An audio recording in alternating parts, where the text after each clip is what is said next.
In major news today, Russia launched over 800 drones in western Ukraine for a huge daytime attack near NATO's border. International human rights group tell Poland to stop cooperating with ICE in the US, deporting Ukrainians back to Ukraine.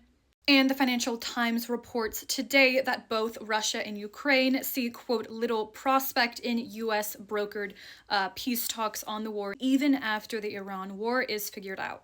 I'm Sophia Marie. I'm a graduate of Georgetown's SFS and the University of Oxford. I did my master's in Russian East European Studies, and I do a daily news segment on the Russian East European former Soviet space. Let's get into it.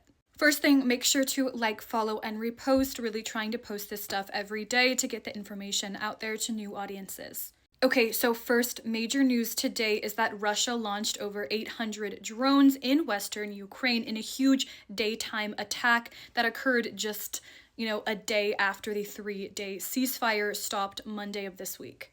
Now, these attacks were apparently near NATO's eastern border, killed 6 people and injured dozens of others.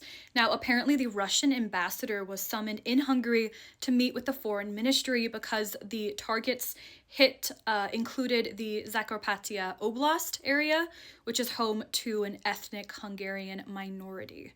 Zelensky praised this action taken by Hungary, calling it a, quote, important message that was sent to Moscow. Obviously, this comes in the wake of new leadership in Hungary, as Orban was defeated after 16 years of rule, I believe, with Petr Magyar seen as a more pro-European, more pro-Ukrainian figure.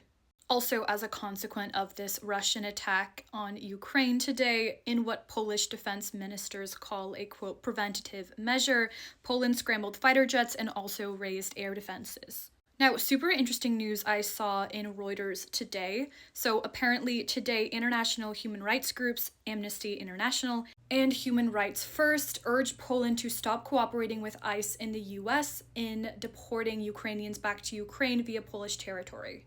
Now, apparently in both November of 2025 and March of this year, 2026, 2 such operations took place, deporting around 50 Ukrainians. So today, the CEO and president of Human Rights First told Poland, quote, forcibly transferring Ukrainians into an active war zone where missiles strike nationwide shocks the conscience and violates international law. She continued, quote, Poland, which has offered generous safe haven to so many Ukrainian refugees, should refuse to facilitate the Trump administration's forced transfers that send Ukrainians back to life-threatening circumstances.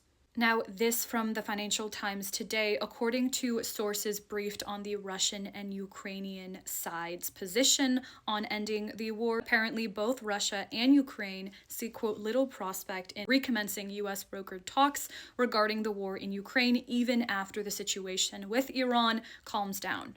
Now, according to sources, Ukraine, for its part, doesn't think that Washington is pressuring Russia sufficiently enough. And then on the Russian side, Russia still wants to expand territorially in Ukraine and also wants Ukraine to withdraw troops from the Donbass. So there isn't really a consensus there.